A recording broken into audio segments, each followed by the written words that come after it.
Warning, this content is for entertainment and educational purposes only.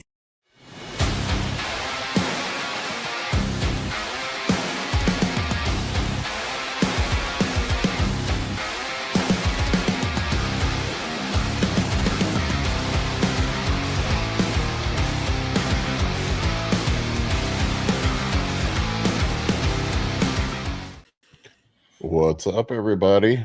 Hey guys, morning or afternoon, I guess. All right. Yeah. Good morning. Good morning. Is it morning? No, it's afternoon. It's literally noon. Good afternoon, everyone. Morning in California. Morning for me, yeah. Depends on which zip code you're in. Yep. Still morning here in good old Alabama. Oh, you're on Central Time. Yes, sir. Yeah, no, I'm East Coast here, Yeah, so I'm ahead of you. Yep. Man, the prep is starting to roll. Getting real. Nice. No, it's like not. It's not. I mean, I'm not hungry or anything, but man, I dropped like 6 pounds this week. Nice. Damn. Wow. You look good, man. You can see it right on you. You look like face is less round. It's a compliment. I get It is. a fat head. Yeah. It's that Irish, British, German genetics. I get the fucking melon head when I put any water weight on. Mhm. I had 900 grams of carbs yesterday, 2 triple cheeseburgers and French fries, and I woke up this morning down another pound. I love that. Was it The McDonald's? best feeling ever. No, holy fuck, Five Guys has gotten expensive, man. Yes. $35 for a regular fry Yeah. and 2 triple cheeseburgers. I'm like, are you fucking kidding me? They're gourmet now for sure. Are they really gourmet? They're just Well, like greasy They were gourmet hamburgers. priced. If you like shitty hamburgers, they're great. Yeah. They're just greasy smash burgers. They're not like, I'm like, really? I couldn't believe it when the guy told me the price. I'm like, is that a joke? Are you punking me, man? Yep. I gonna wish get I a- had sweet potato fries because their fries are really good. Did he ask for a tip? I mean, it's just implied. Mm. And yeah, the tip is implied anymore. Jesus. I'm like, that hamburger better give me a back rub. I mean, Give me a handy or something, man. I don't know, man. Like, come on. some cocaine. I love in it. it. Crazy.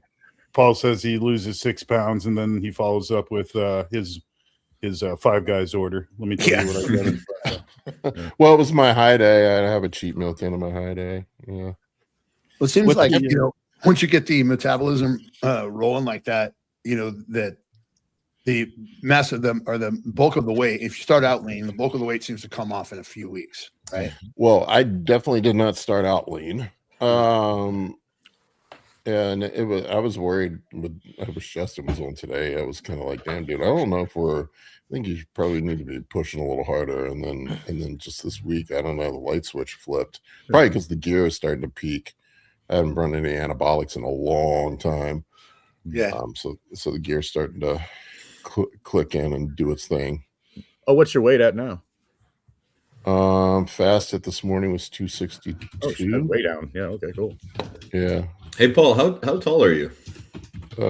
Just a hair under 6'2", according to the NPC. About as tall as fair, the dude. I'm moon. jealous. God, that's awesome. Yeah, I was about 248, 249 last time I got on stage. We'll see where I'm at. Wow. What's been the hardest thing getting back at it since it's been a little bit since you've been in prep? Just meal prep. I fucking hate meal prep. Yeah. Oh my gosh, it's Ryan. We haven't Hey, seen Ryan in forever. Hey, right. Yeah. What's up, buddy? I'm coming to you from just a few miles from Paul. I'm from Yeah, we need to catch a workout, man. You got to go check out DMV Iron in Herndon. Holy shit, that place is unreal, man. Oh yeah, I've heard good things. Yeah, I moved to Reston, Virginia, which is just in Paul's backyard.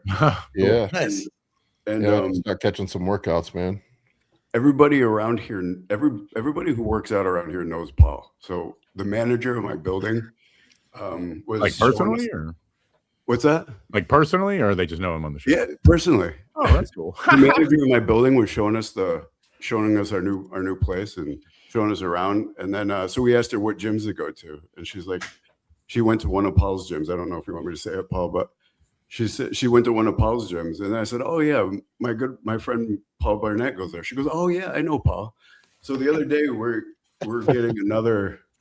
getting somebody to watch our cats while because I have to go to Tampa for another podcast, and we're getting somebody to watch our cats. This girl obviously works out, so we ask her, "Where do you go to the gym?" We're looking for a gym.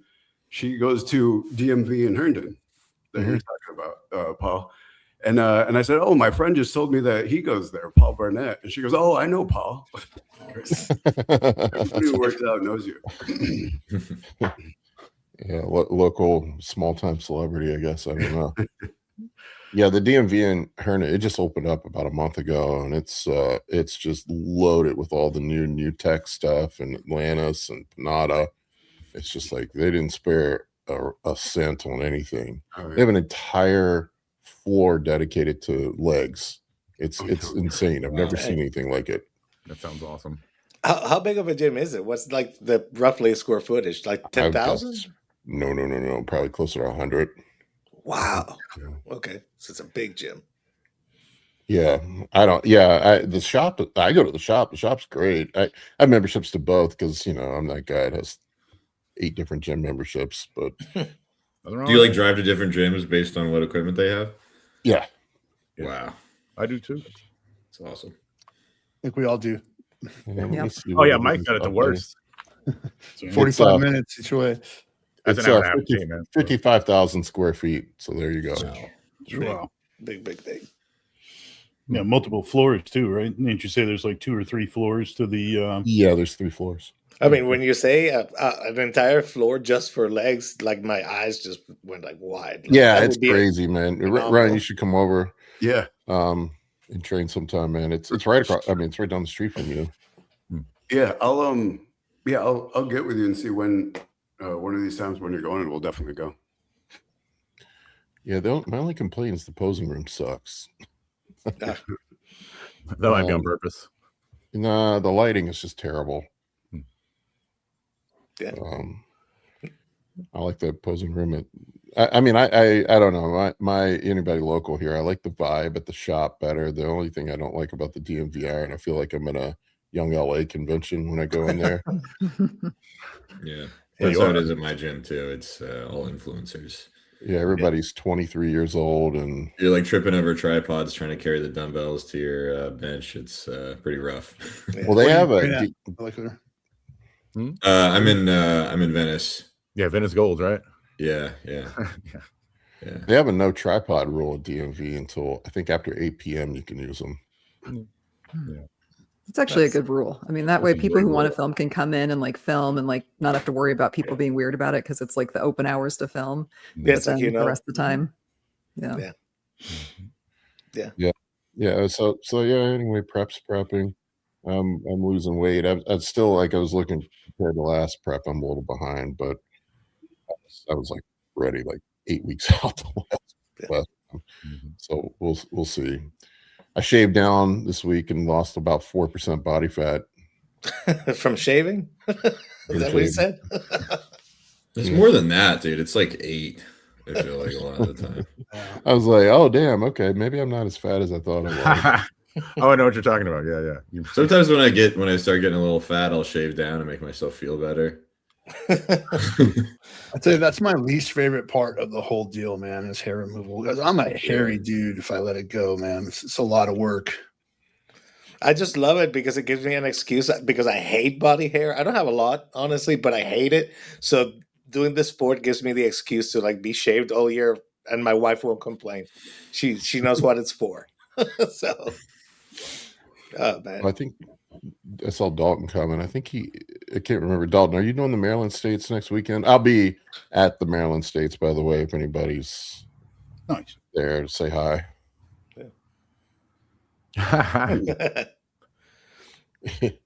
Yeah, I think Dalton's. Oh, that's true. That's true. If you're shaved, your check-ins are better all the time. That's my trick.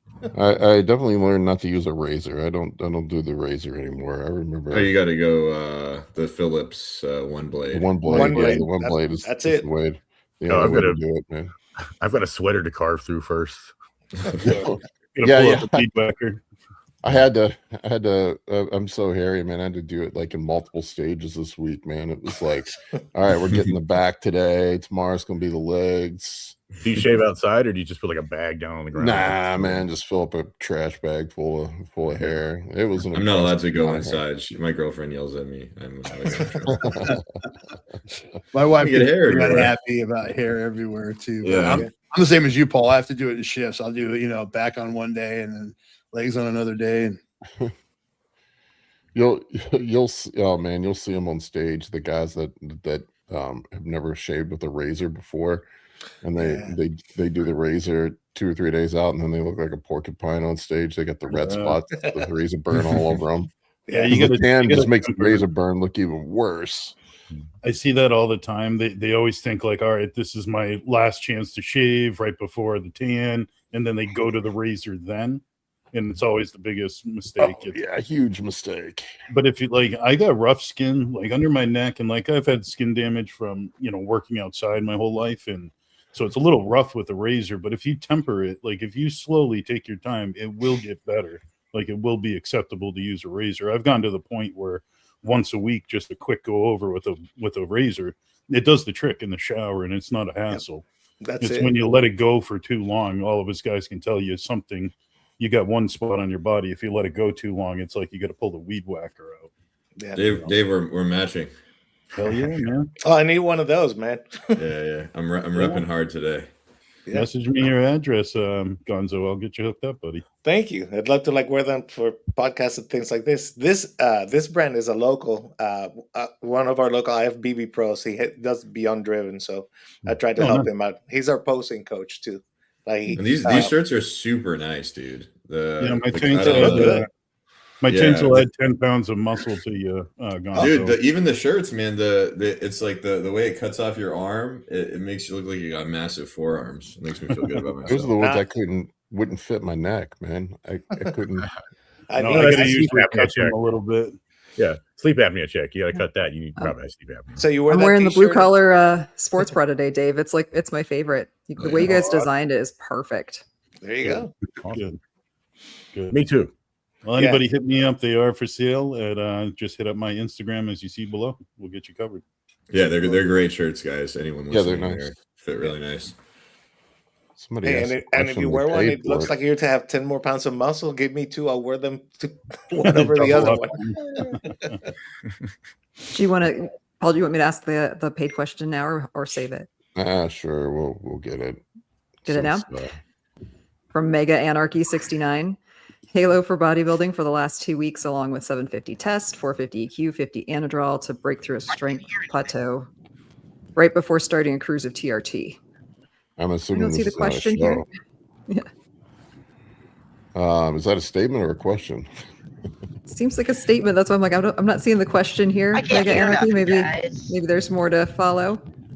I think he's asking if he should use Halo for the last 2 weeks. I wouldn't probably use it outside of contest prep. To be honest with you, if you want strength, just run some Anadrol. Hey, bombs. He's already got Anadrol in there. Yeah. Oh, so he's got two Halo questions. kind of sucks too. It's like it's not like comfortable. Yeah, I Yeah, mean, I I'm think not. Being I'm not- upset all the time. If it's really, I mean, if it's like I think Paul hit it. If you're not needing to push hard for the last 2 weeks, like in a show prep scenario, I mean, I'm not a hugest fan of Halo in general, but you got the Anadrol. I mean, that usually gives you some mental drive as well. I mean, normally you take that, not only are you going to feel stronger and perform better in the gym, but I don't know about you guys, but every time I take Anadrol, I do get a little bit of a CNS mental kick up. Yeah. I'm a little yeah, bit more 100%. amped up to go. So, and if I you're get that that. depleted, you're gonna need to realize sometimes you're not gonna feel fresh as a daisy when you're 2 weeks out from your target condition. You know what I mean? I don't know if this is a prep or not. It doesn't indicate that it's a prep. Right. The only indication is last 2 weeks. My assumption is the last 2 weeks of prep, but Well, but he says before starting a cruise. So right. it seems And like and I'm wondering, so is he thinking of doing a show and then immediately starting No, a it's cruise not- right after? no. He's it asking sounds like two an questions off-season. poorly, right? It's like an off season. Yeah. Save your organs. Save your organs. I do see the benefit of like there can be a benefit of running two different orals if like the reason you want to do that is because maybe more Anadrol gives you too much water retention. So now you got to run something that doesn't give you as much water retention. So I mean, but there may be other things. I mean, Halo, I guess, would be fine if that's the reason.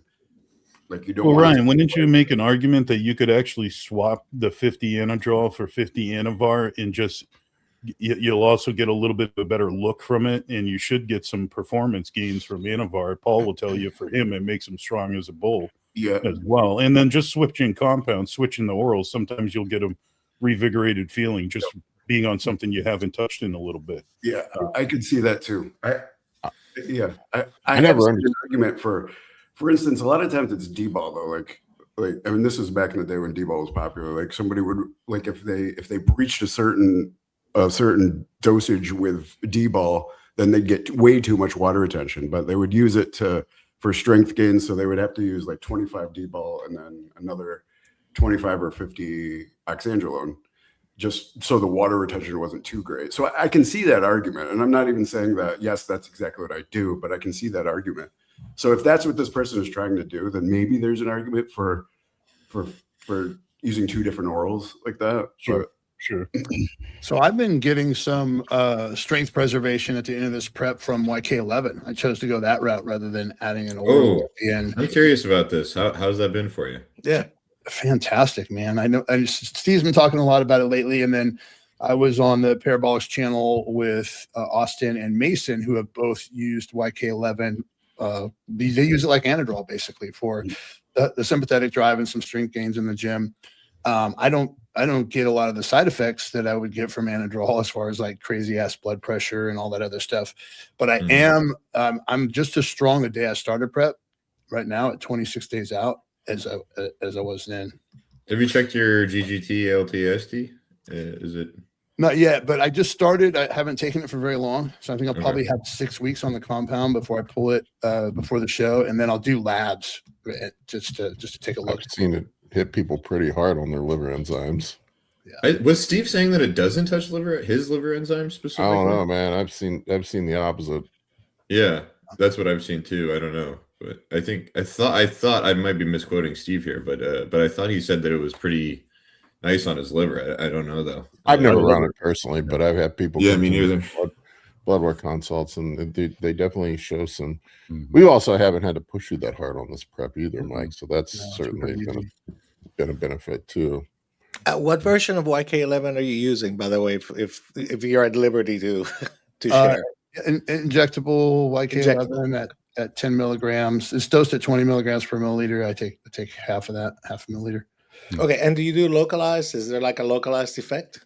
I don't know if there is a localized effect. I just keep putting it in the delts every day. Just rotate around. Gotcha. Yeah, I noticed YK11 gave me a little bit of a drying effect too. Like I took it when I was pretty lean post show one time, and I noticed it just definitely kind of helped with keeping me a little bit drier for some reason. It seemed like, I don't know if it has anything to do with if it messes with electrolytes at all. I'm a little curious as well, but I had a pleasant experience with YK11. Strength gains are very noticeable. Does it seem to have the CNS side of things? Like, does it ramp you up like Halo would? Not that I noticed. No, not nearly. Or more like Anavar or something? Mellower like Anavar. Yeah. Okay. You know, it's not like I was talking about Anadrol always drives my blood pressure through the roof. Like my blood pressure's been great on YK11. So, and we'll see. We'll be watching the liver markers, and we'll know. Yeah, I'm curious. I think Steve was using the injectable, and maybe he said that was easy on his liver. It should be easier, but oral version specifically might be a little nastier. I don't know. Well, has that been your experience, Paul, with the blood work you've looked at? Is that people are on oral versus injectable? I never differentiated. I didn't ask, so I've only seen a couple people on it, but it did seem to elevate things a bit. I mean, it wasn't like crazy. Like under 250 on everything. Oh no, it was like, I'd say analogous to taking some Anavar or something. Oh, Okay. Yeah. 60. Yeah, like you go from if your baseline ALT, AST just from training or whatever is in the 40s and high 40s and 50s, and then you go up to the 80 or 90 when you're on an oral. That's what I'll see. You know, one thing I'll quickly add about the YK11 though is with some orals I've used in the past, I'm very sensitive to how they kind of affect my sleep later on. Like if you get your CNS kicked up a little bit, it's hard for me to shake that. You know, when I'm in that fight or flight mode, it really is hard to kind of shake it sometimes and get some deep quality sleep. YK11, actually, I kind of seem to notice that I just got strength and good performance in the gym, but really didn't affect anything else. I didn't get like a big drive like you kind of do with Anadrol or Halo or any aggression. Nothing androgen like that. Sometimes you look forward in those Anadrols and the use of them. So I like that. I like the fact that it doesn't affect 3 other things I got to deal with just to get a boost in the gym. It's not worth it in my mind. Yeah, agreed. And I've had a drier look too since I started using it, but I chalked that up to 600 milligrams of Masteron, but the YK11 might have some influence on it too. Sure. So Yeah, the so use case for this is strength plateaus like Anadrol. Would you say the use is pretty analogous? Like, was that Maybe you're not as going strong, but it's noticeable. I thought you say the Okay. same, Mike. Agreed. Yeah. Mentally, like modafinil, maybe, or No. no? I really got no mental change out of it by anything. You know, no drive. It's not 17 alpha alkylated like other oral steroids are. Apparently, it's got a methyl ester at C21. So theoretically, it may be less toxic, but I don't think anybody really knows. It's technically a SERM, but it actually looks a lot. The chemical structure looks a lot like a NOR19. It's a steroid, yeah. I mean, because Tren is a SERM too. Yeah. Technically, Yeah. or a SARM. My So favorite female hormone. Yeah, sorry, Yeah. I misspoke. no, you said SERM. I said SERM, and then I was like, oh wait. The chat will get us. God, I missed Yeah. it. Time it happens. I'll usually correct myself. So it may have a little Vouch less, for me. strain on the liver than other oral steroids do, but I don't think anybody really knows yet. I mean, it's one of those things we're gonna have to, run it through bodybuilding for the next few years and see, what actually happens anecdotally, because that's where the information is going to come from. So, if one guy doesn't have elevated liver enzymes, it's like, that's not really telling. We have to, I mean, that's how we figured out so much about EQ, right? Is that everyone started using it, and now we kind of know, but it's just people aren't using it often enough for us to like make a clarification whether it is or isn't, I think, at this point. So that's kind of all speculation. In 12 months of Primo Masteron shortage, we aggregated a lot of anecdotal data for EQ. Rolmanone, yeah. Yeah, for Oh sure. my god, we got the natives stirred up with that EQ talk, man. Everybody was like, there was some people shit talking at me and you this week, man. It's crazy. Yeah, it's crazy. It's people really get married to their drugs. It's like you insulted their wife or something. It's bizarre. Yeah, it's like you Like, called dude, them it's mom fat or a something. medication. Like, I had there was like, I guess this week I don't know, don't want to name names, but there were some people saying we don't know what we're talking about, like some old school guys, and I'm like, okay, just keep running your EQ. Doesn't matter to me. I Yeah. don't care. at the end of the day, we're just trying to help people. I love when people email me. I had a guy email me the other day, like send me this long email about how I'm just trying to get views and doesn't, it's just promoting. And I'm like, what am I promoting, man? That you shouldn't use EQ? That maybe there's a better choice. I mean, what exactly am I promoting by saying that? That you should harm reduce when possible. Believe me, the grief I get every time I mention something might be dangerous makes me question if I should just tell people to take everything. Don't worry about it. 'Cause that's what they want to hear. Yeah, it's not like you got stock options in EQ over here. You're just trying to educate. Like, And bro, it's just big a problem thing. with- Don't get emotional about it. Yeah. It's hard not to It's the get same thing emotional with like about the hormones, keto though. diets and all that kind of stuff. Oh my It's- god, that's the Oh my keto. Fall in love with So who's worse, the Boldenone guys or the carnivores? the carnivore. I don't know. stuff. It's Carnivore. pretty close, Carnivore. man. It's honestly pretty close. Well, I feel usually- like I've also pissed off some of the Masteron guys too. Yeah. So, Molecular, we stir the pot a little bit with some of the, shook the nest, as they'd say, with that little short I put out. And that's Yeah. the problem. When we're talking about EQ versus Mastron, people think we were anti-Mastron because we called it not the best growth agent. And all they heard was it's not a growth agent. And it's like, I don't like responding to your comments if you haven't even properly listened and read and like listened. You obviously didn't pay much attention because neither one of us sat there and said it's not a growth agent. We just said it's not as optimal milligram for milligram at the end of the day versus something like a nandrolone. I mean, you look at like Mastron, there's no doubt that it promotes protein synthesis. It retains muscle mass on individuals as well. It increases nitrogen retention, but it's not like a nandrolone that milligram for milligram is going to see people. Like there's been studies even with nandrolone where people are muscle wasting and not active at all. And not only are they stopping the muscle wasting, but some people were putting on lean mass with just the introduction of nandrolone, which you don't see with Mastron. So it tells me that you didn't really listen because we're not knocking it. We're just saying for the application of a growth phase, you might milligram for milligram want to pick something that you can stick around 400 milligrams rather than 2 grams to get the same effect. Yeah. And I think also too, like with the women with the breast cancer thing, you know, because this drug was originally, you know, basically a breast cancer drug. And, you know, when you think about, you know, what the researchers, their perspective would be on a drug like that, it's like, okay, we have to give an anabolic steroid to women. Maybe we'll pick the thing that is less virilizing and isn't necessarily as strong at the AR as other medications are, right? So like you're not going to go give a woman, and although like that actually has been tested, I think they gave women testosterone and an AI, and they were trying to see if it reduced, you know, breast cancer proliferation in the ductal cells and stuff. So, you know, they tried that and they're like, well, that doesn't work because it's incredibly androgenic and strong signaling at the AR, you know, plus you have the aromatase thing.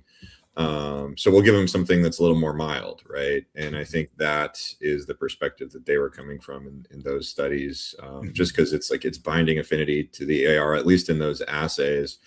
I think it was like 68 or something like that, and 40 something maybe, if I can remember correctly. So, I mean, you know, you kind of deduce that, you know, it's like, well, these researchers aren't going to give women, you know, a strong anabolic, you know, because it's just going to mess everything up. So I think that is also, there's also this 3 keto reduction through 3 alpha hydroxysteroid dehydrogenase. So people are saying it's resistant to 3 alpha hydroxysteroid dehydrogenase, but it actually, when you look at some of the metabolism studies, it's going through that pathway. You know, not as much as a pure DHT would, but it is still going through that pathway. So it's getting inactivated in muscle pretty quickly, potentially. Maybe not as much as DHT would, but you know, it is getting metabolized in muscle. It's not completely resistant to metabolism through that pathway. So, you know, there's also that. I just kind of found this out the other day. So, you know, it's like I said, guys, it's probably not a great anabolic. It's definitely anabolic. There's no, you know, but it's not black and white, you know. Well, and even on paper, when the compound itself doesn't aromatize compared to something that does, like a nandrolone, it's already on paper milligram for milligram a little less anabolic because of that feature. In the way that I look at it, and I've seen that happen in practice. But not only does it not aromatize, but it's blocking the estrogen receptor with its metabolite. So you get kind of a double whammy there for less anabolism, you know, through less IgA. You can say the same thing about Primo, but Primo is more anabolic than Mastron. Yeah, and it's weird because Primo gets metabolized through that same pathway, so it gets inactivated pretty quickly, as far as I can tell, through 3 alpha hydroxysteroid dehydrogenase. So, yeah, it's usually things that are DHT drugs. Typically, are going to be a little less effective for muscle growth, you know, than non-DHT drugs. What do you guys think about the conversation of switching to GHT and Anthate? A lot of people are trying that experiment now, including for muscle growth. Yeah, instead of doing the secondary compound of EQ or Primo Mastron, just going to straight DHT. I think it makes even less sense, right? Because it's you know, it's going to go through that same pathway. It's going to, I mean, because like the thing with it, for those that don't know, 3 alpha hydroxysteroid dehydrogenase is present in muscle a lot. And that's Yeah. why DHT isn't a great anabolic compound, because it gets broken down into something that's not an anabolic steroid through that pathway. And that isn't present in prostate. So that's why DHT, specifically, is stronger in prostate than it is in muscle. The SERM effect, or the SARM effect, literally comes from its metabolism. So it's not a great, that's what makes Tren strong, is that it's resistant to specifically 3-alpha hydroxysteroid dehydrogenase. It sticks around in muscle, stays there, doesn't move around, and It flips back, right? yeah, exactly. So it's one of those things. It's like, it's probably not a good anabolic agent, but it may be good for other things. I think there's a place for DHT replacement at a low dose, because DHT has so many metabolites that help with vasodilation and a bunch of other stuff. But it's really like, what are you using this stuff for, right? And estrogen receptor beta agonization. So, Mike, is that what you're talking about? Like using DHT to almost counteract some of the effects of estrogen?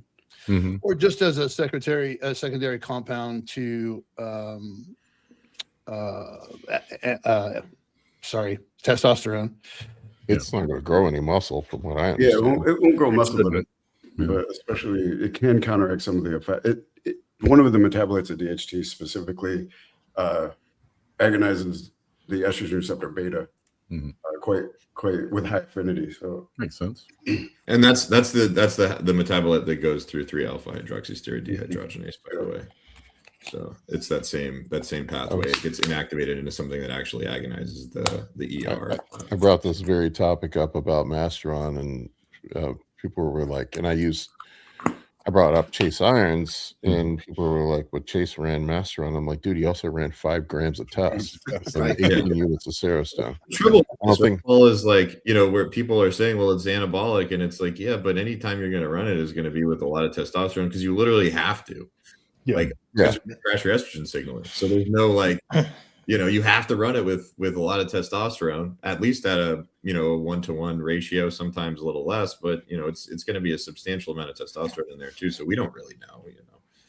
Or you could just do like some people we know do and run 200 tests and gram of Masteron and never grow. Oh God, yeah. I was just going to say, it's always the people that haven't grown any muscle in the past 5 years that are all about Masteron and want to tell me how it's the best muscle builder when you got nothing to show for it. No offense, but And Paul, I wanted to get your take on this too. Like, with the problem with Masteron that I have as a coach is specifically that I can't see the estrogen number. So it's hard for me to steer the ship, right? Because I don't know how much estrogen signaling you're actually getting. We have to go off side effects. There's nothing objective. Like, it lowers estrogen a little bit in some people, but most of the effect is coming from actually blocking the receptor. Yeah. So how do we like, as coaches, manage that properly, like in the off season, to keep guys healthy, with a decent amount of estrogen signaling, so they don't get weird, so they don't have, beta amyloid plaque buildup in the brain, whatever it is. It's like, how do we manage that? I don't think there's really a way to, that would be Doesn't part of promote why I it. don't like using it year round. And that's what a lot of people are touting Masteron is like, I like it because I can use it year round on show prep, on off season. And that's part of actually why I wouldn't want to do that. I've never seen anybody look good that runs it year round. Yeah. I just haven't. Yeah.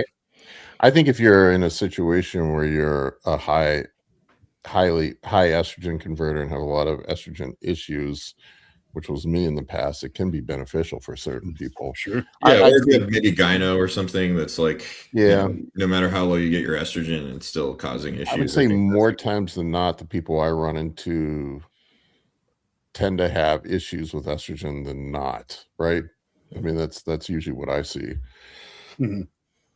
Most people are high estrogen converters, at least what I see. Oh, look. hey, What's up, Dr. Mars? Dr. Yeah. Maher. Congratulations Sorry. on the wedding. Thank you. Ceiling's leaking in my office, so I'm a little late, so I apologize. Oh man. Oh, jeez. Oh, good. Yeah, I don't know. I don't particularly. I know Masteron, Primobolan has some similar aspects. I tend to have always liked Primobolan for me personally, because I am a high estradiol converter typically, but I use just enough to make my testosterone work better, keep my estrogen in range. And the interesting thing too about the 3-alpha hydroxysteroid dehydrogenase pathway is that you can saturate it completely if you take enough of it. Yeah. So, like, I think this is where we see the Primobolan thing, where like, people say you got to run, higher doses of it for it to work. Mhm. I think that kind of maps well onto the mechanistic data, that once you saturate this enzyme, it really can't get broken down. And then you have it sticking around at AR, and doing the same thing that anything else would do, essentially. So, Well, the best growth I ever had with manageable side effects was the Test Primo Deca combo. yeah. I'd say the same.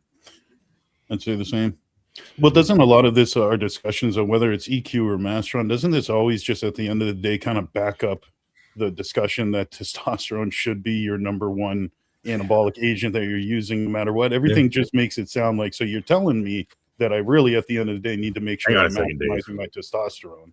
Are you saying the human body was designed for testosterone? Yeah. It's really not the secondary compound that's driving the whole thing. It's the side card. It's really what's kind of helping things along.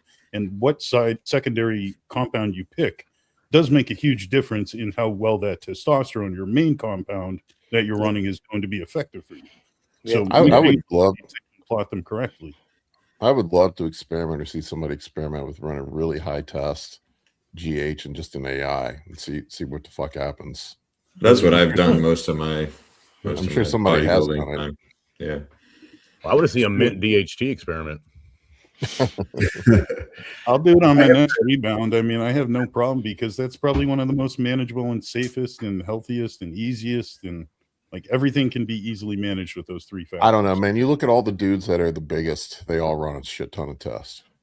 Yeah. Ben is a really interesting one, guys. If you guys look at the clinical studies on male birth control, they're dosing it at like 500 micrograms. That's tiny. Yeah, it's crazy. So it's a very strong drug. People will take 300 milligrams and be like, oh yeah, I got side effects, and it's like, yeah, well, of course you did, because that is a large amount. It's kind of on the order of tren in terms of potency, I think. Well, I have to get going, guys. right. Sorry. Right. Hey, good seeing you, Ryan. Ryan. I'll come on next Later. week. great seeing you, brother. Thank you. Thanks, Ryan. Tuesdays podcast. All right, we got any questions lined up? We have a bunch of questions. Sweet. Let's get back to the beginning here. This this came in before we started, so hopefully he's still on. So Christo Zan, would it make sense to use a basal insulin on high days? Maybe. If you're a 300 plus pound bodybuilder, you probably need it already. If you're diabetic, I mean, I prefer using a rapid acting insulin because you're not going to get the mealtime effect with the basal insulin. But yeah, I mean, I usually, of course, I'm diabetic. There's your bingo card, but I run both on my high days. Here lately, I haven't been having to run anything, man. I've been randomly going hypo. It's been crazy. really. Oh, meant to ask, are you in your prep? Are you utilizing any GLP right now? Because I know you've Nope. been I've bouncing been off back for and 10 forth. weeks. Oh wow. Okay, cool. I've been completely off, and my blood sugar is even better. Are you in the camp if you're going to use it for a prep scenario that the one we shall not name is going to be the pick of instead of the TERS?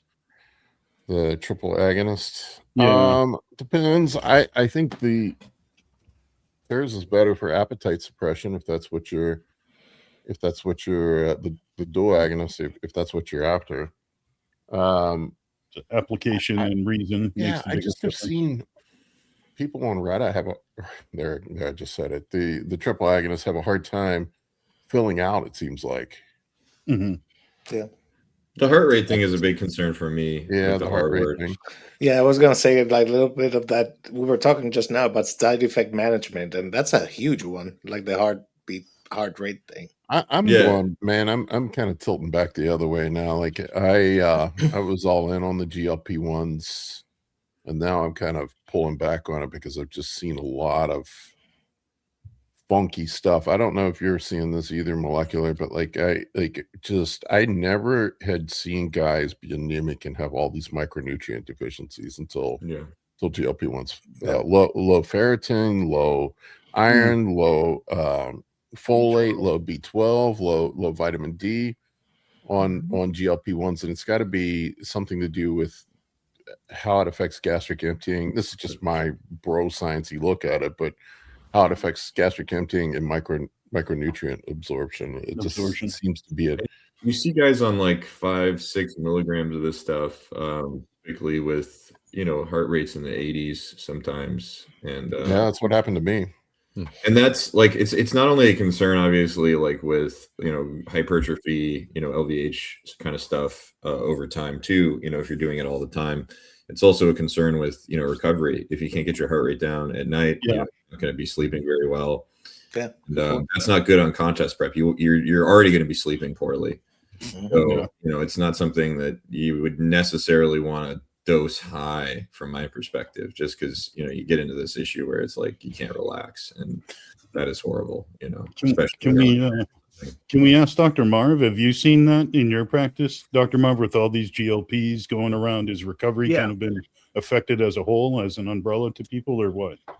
Yeah, so like I use, obviously it's not my scope, but I'm educating, so I'm seeing higher heart rate for sure. I'm seeing people have less sleep duration, right? They're like, I'm not sleeping as often, which the heart rate would make sense. And then people like the bodybuilders, right? Yeah, they're doing their measurements and they're like, my legs are down an inch, like this prep versus not using it before. So I definitely think there's that. But I use it because I have something called complex regional pain syndrome in my wrist at very low doses, and then also very low doses for autoimmune. So I've had 3 or 4 rheumatologists rerun patients' labs because they didn't believe what they were seeing with ESR being 0 to 1 for the first time ever. So I educate them low dose GLPs with pro-resolving mediators, which I'm a huge fan of. And then fish oil and maybe some curcumin, those things combined seem to have like a 1 + 1 + 1 = 7 effect. So the low dose of that for autoimmune is pretty remarkable. That I think I agree. The R word, with the low dose kind of makes more sense to me, because you get the metabolic effects, the anti-inflammatory effects, like he's talking about, but you don't get. But in an anemia, though, I've seen anemia in a few people. Yeah. What about on the low dose? Do you see anemia there? I haven't. I noticed though when I did it for 9 months straight last year, my mood's starting to get a little blunted.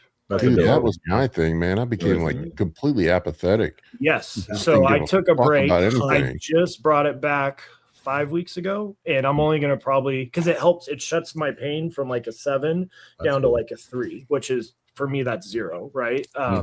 So the stem cells help me a ton, which I'm doing stuff in the gym I haven't even thought about since 2018. So I'm blown away by that. But the wrist is what it is, but it helps. But I'm only going to run it 4 or 5 months this time and then take a break, because both me and my partner were like, I swear I'm still attracted to you, but it's just kind of blunted.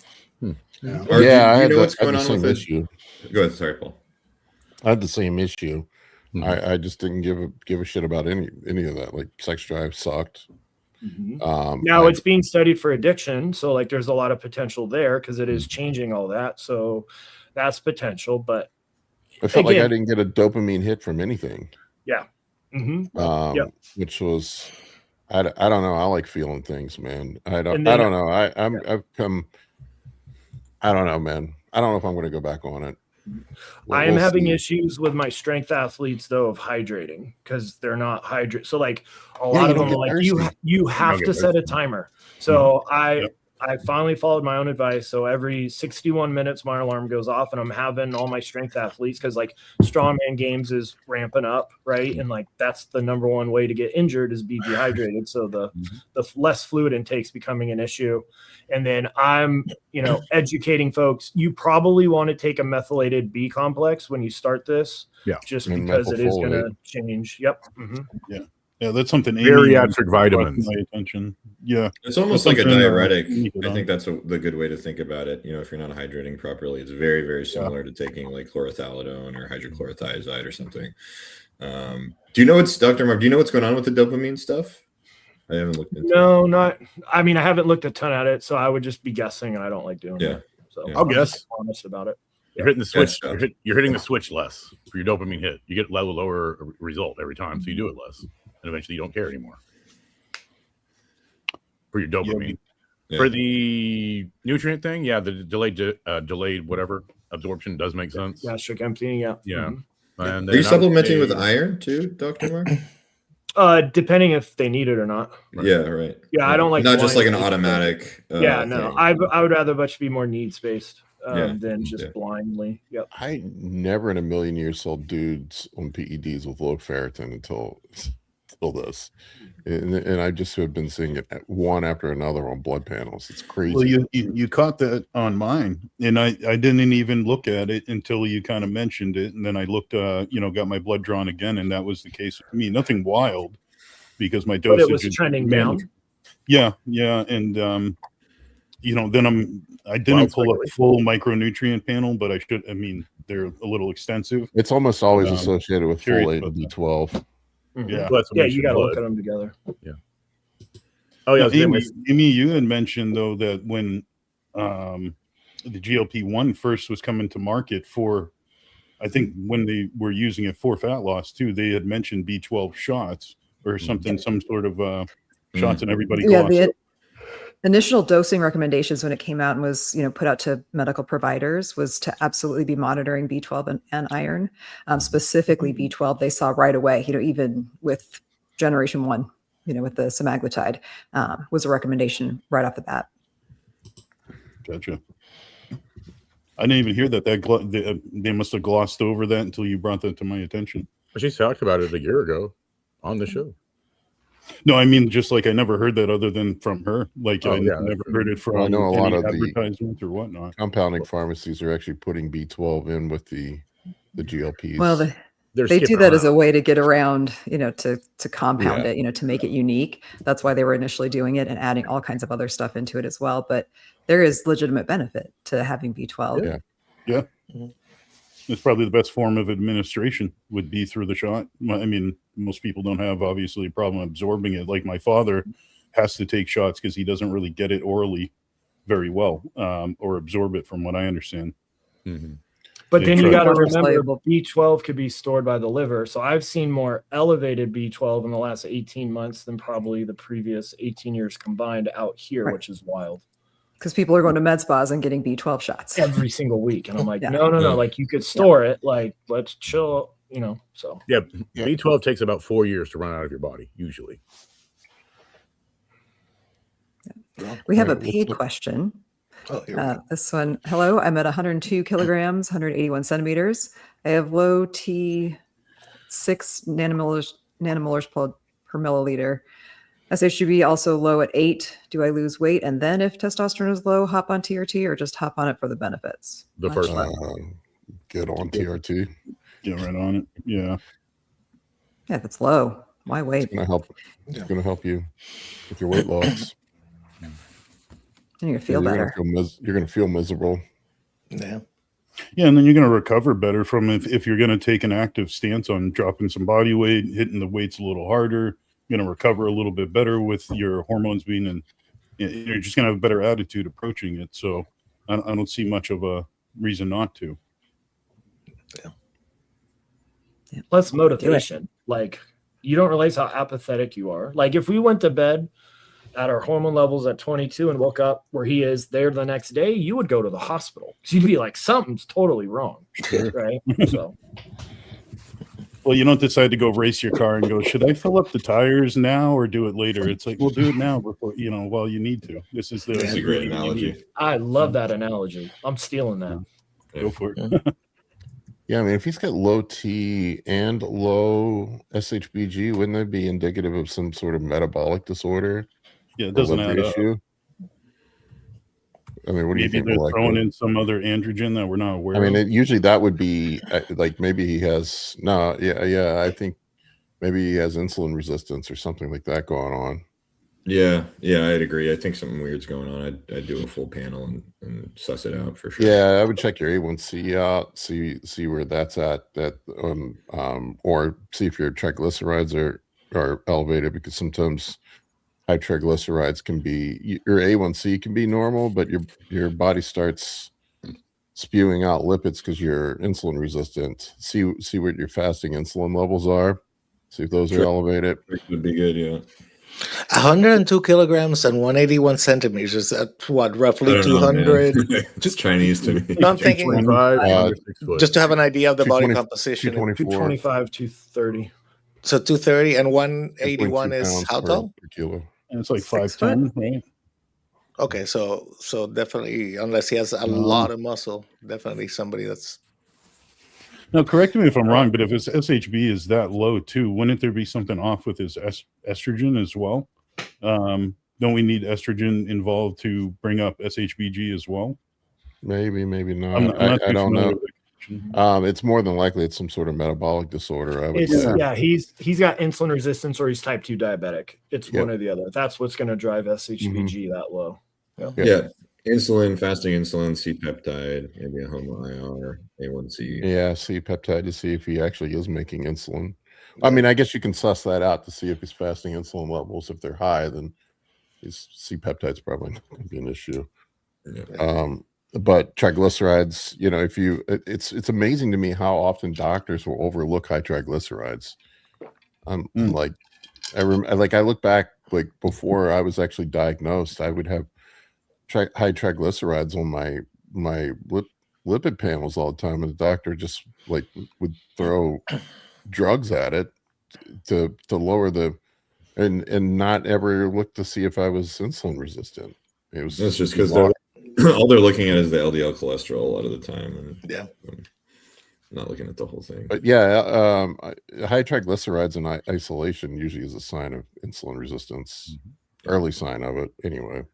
But yeah, I would say that that's probably what was. He might be a candidate for a GLP-1. Yeah. This is where the application would actually fit, right? Yep. I want to clarify that I'm not like anti-GLP-1. I think people, you know, and I got on the bandwagon too. I think everybody just kind of went bananas with it, and now we're starting to see some of the downsides of them. And maybe for the bodybuilding community, you need to be a little more considered in what you use. I don't know, and I don't want to shit all over it. It's a tool in the toolbox. I think there's the anti-GLP-1 crowd out there, like never GLP-1s. There's the old school bodybuilders. You're a pussy if you use GLP-1s. Some people truly need them. They're metabolically disordered. Their hunger hormone signaling's all fucked up. They're leptin resistant. You know, there's all sorts of They are issues. diabetic. Yeah. They are diabetic. They were designed yeah. to cure obesity, not make you look good on the stage. Like Rob here, he may be. I'm not diagnosing you, man, but that's something you should explore. Anyway, next one. Okay. We have a couple from the same person who's asking some interesting drug questions that Dave wanted to answer. This one from Ross at 7318. If Tren is injected in the morning, will it still keep you up at night, or is that just the effect? And he also asked if it's possible to be dry on DECA when running other compounds, or would the anabolic effects be reached? When do you guys inject your Tren? No, I mean preferably the morning if it's ACE, obviously. If I wake up from night sweats, I inject more Tren in the middle of the night and go back to sleep. Yeah, well, that's the Josh method. Yeah, but I'd say if you're using a faster ester, you probably want to use it in the morning just to kind of eliminate that peak when you're going to sleep. But you know, if it's a longer ester, I don't think it really matters, you know, when you inject it necessarily. So that's my take. I don't know what you guys think. Yeah, I mean that's what I would take it in the morning. There can also be an acute prostaglandin response to it too, right? Yeah, that could potentially wake you up. Bump up your magnesium and your P5P before bed. Yeah. I've just always seen if people have, you know, look at the dose too first. Like you're not going to run away from 400 milligrams in whether it's morning administration or night, you know. So I think dose is the first thing I'd actually look at, because I've noticed taking pre-workout, and I train at 5, 6 o'clock at night. If I'm only using like 20 milligrams, 50 milligrams a day, I'm under a threshold that's affecting my sleep anyways for the weekly load.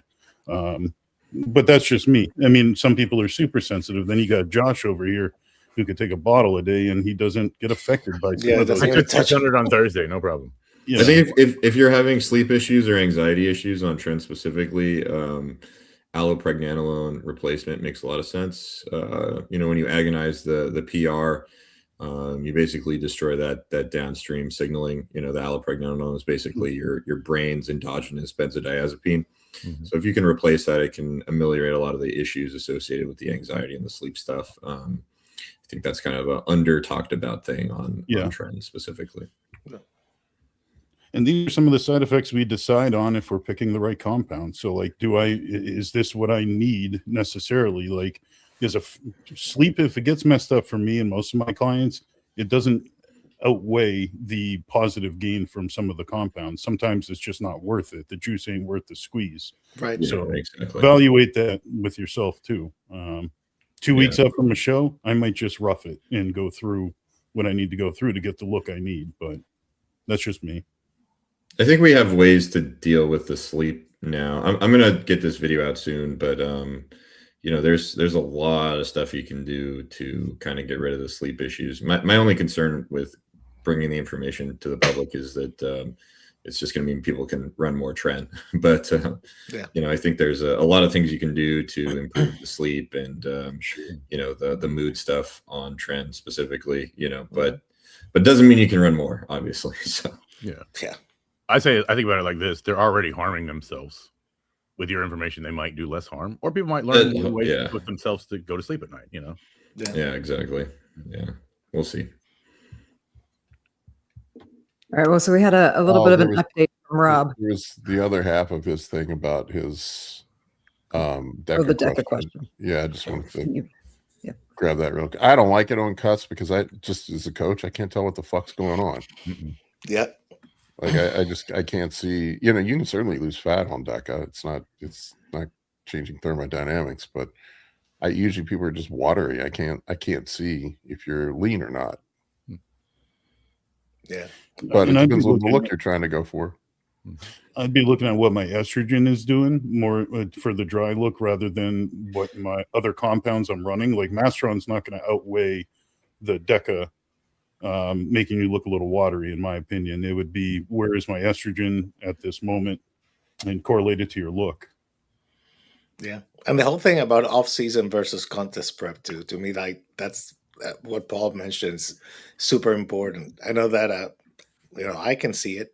And then the other thing is, assuming you're a competitive bodybuilder, even if you stop your DECA, you know, how many weeks out from your show, you know, to Paul's point, before you actually see all that water disappear with that long ester, you know, how do you control for that? How do you coach through that? You know? Well, and I think we've also talked about too, of people get a little silly with the way they think about being dry during a prep. Like we really only need to be bone dry when we step on stage. If you're chasing being dry just for cosmetic effect early on, I mean, there's no benefit to that other than you like more what you see in the mirror. You know, so don't be chasing trying to be dry, or you're you know, too early on. You're 3 weeks out and you're dry to the bone. Your training's going to suck. Your joints are going to hurt. And all you're going to do is think you look better in the mirror, but you're going to feel worse. You know, dry isn't always optimal. Well, and we were talking about that whole assessment, individual assessment, right, of risk reward and all that. You know, low level DECA or NPP say for the joint reduction. So is that worth holding a little bit of extra water in that point of your training, wherever you are? I mean, that's a decision right there. You know, I think you can also just hold a little extra water, you know, on other stuff. You know, similar effect too. Let's take more testosterone. Yeah. Here we go again. Test is best.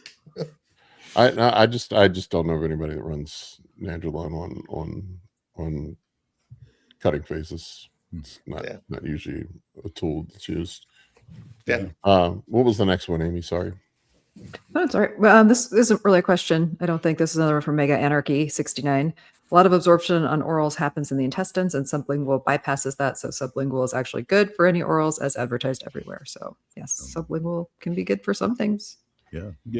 What do you think about the molecular? Like I've never understood the argument for sublingual administration of orals. Like I don't think, aren't they lipophilic? Don't they need bile in some lipids to be able to be absorbed. I don't see how they could pass through. The pharmacokinetics are much better if you just take them orally. There's studies on this with a lot of orals. So I mean, you probably have a more favorable pharmacokinetic profile if you just take them the way they were designed to be used. That being said, sublingual administration is also kind of gross. So I'm good. I mean, sublingual can be good for, I think, some things like vitamins and minerals, like vitamin D specifically. Oh yeah, for sure. But DHEA. specifically for steroids, I just take them orally. That would be my perspective. I was talking to my friend who's a PhD in steroid metabolism, and he was saying, basically making the case to me that oral administration, just makes more sense, from a like Paul was saying, the lipophilicity and all that kind of stuff. Like it just seems to get absorbed a little bit better. So, there's that, and the dosing considerations might be different. I mean, you might be able to just take more sublingual potentially, but then you're kind of chasing your tail. So I don't know. What I love about this is we give them a pill. It's literally the easiest thing to do, and we find a new way to do it. It's like, we're going to turn this into an injectable. We're going to make it sublingual. It's like, guys, come on. Well, if you don't like what you're getting out of your 25 milligrams of Anavar, why don't you bump it to 50 and just swallow it? Yeah. And I think, I don't know, there's people smarter than me that are, designing this stuff. And I think they've kind of figured it out. So that's the way that I'd see it. But I don't know. Kind of what you want to do, but I just think it's gross. That's my take. My general take is that it's gross. So. Some of it just goes back to use the drugs the way they were designed to be used. Yeah. Well, I can give one argument for sublingual, and I've had some females where we want to keep the 5 milligram. We want to keep the total androgen load lower over a period of time for them. So we might try to get them to take it sublingual, so we can stick with getting a lot out of 2.5 or 5 milligrams over a duration of time. It may not even absorb at all. Sure, but I mean, I've noticed it does absorb a little. It does absorb pretty good. I haven't noticed. It's possible that you're dissolving and just swallowing it. Most likely, that's probably the case. A lot of it is going to just go oral, anyways. Yeah, so. It's just melting in your mouth and you're swallowing it. So I personally, I've talked to friends that are like a buddy of mine that works at a pharmaceutical company, so it literally does nothing sublingually. So I won't say. I don't know. I've heard people, and I've never gotten a straight answer from anybody, but it's lipophilic, so I would assume that it needs some fats, some bile to be broken down effectively. It and molecularly, can it even pass through the tongue? Are the enzymes in the saliva actually going to break it down to where it can pass through the I think generally speaking, but it just it's how much it does, and I don't think it, like I said, there's studies on the head-to-head, oral versus sublingual, if I'm not mistaken, and or maybe they're not head-to-head, but maybe they're just separate studies. I'm not sure. I don't know if they're, but I think they specifically they see that the peak that you reach is not as high with these. Is there a difference, you think, in onset time if you go sublingual faster than, say, just oral, or I think it's negligible? I'm not sure. I'd have to look. I would have to defer to the study. If it works, sublingual should be faster. In theory, I would imagine, but I don't want to assume here. Sorry, not trying to give you guys you're having a heart attack. I just never have gotten a straight answer out of anybody for this. I just have a hard time wrapping my head around, and I'm not a biochemist. I'm gonna look into it at some point, and I'll have a straight answer. Enough. I've talked to people that are smarter than me that have said, probably not that useful, but I haven't looked into it personally, so it's hard for me to make a hard stance on it. Yeah, if it did work or work better sublingually, I would understand the argument of trying to get more out of less with a compound. But I guess you're right. None of us really have a concrete answer to it. We're probably just swallowing the pill by the end of the day, unless you're mixing it with some sort of oil or something that's going to help it pass through that thin layer of skin directly into the bloodstream. I think, don't they make some sublingual products that are mixed with I've heard it's mixed with an alcohol solution that some people postulate that you can absorb it, but I don't know. I mean, that It's would be even the grosser than you have to drink some pure ethanol, put it in your mouth, which is Fucking Yum. Well, I mean, like HRT clinics will do like troches of things like testosterone, but like take, an average woman, for example, like say you want them to have 2.5 milligrams per week of injectable testosterone, they'd be taking 2.5 milligrams per day as an oral troche because it's just the absorption and the breakdown is so much different. So it's like the dose has to be a lot higher. Yeah, that makes sense. Okay. Yeah. Well, we can get rich. Let's make Anavar lollipops. And yeah. I was reading the old trend. Did I bring this up last time? I was reading the old trend patents, and they postulated rectal administration of trend Wow. on the patent. I mean, you would do absorb- anything in a suppository. It's the Yeah, same yeah. suppository or Transsuppository. sublingual. I mean, kind of the Hey, John. same idea. That's Same Josh, dedication. did you hear that? You hear that? You got to take it I'm not suppository. injecting anything into my ass. I mean, you can get Come on. like For melatonin science. in like 50 milligram suppositories. Like, Wow. I've seen them at 100. That's pretty crazy. Oh my god. I've given them to 100 people. melatonin. and you absolutely from a compounding pharmacy could get them to compound you oxandrolone into a sucker. Like they Yeah, could we need someone to actually try do this that. in their butt, apparently. Well, yeah, you're not a hardcore bodybuilder if you're not using trend up your butt. That's Rectal Yeah, I'm leak. trying to find if there. I can't find any studies. Yeah.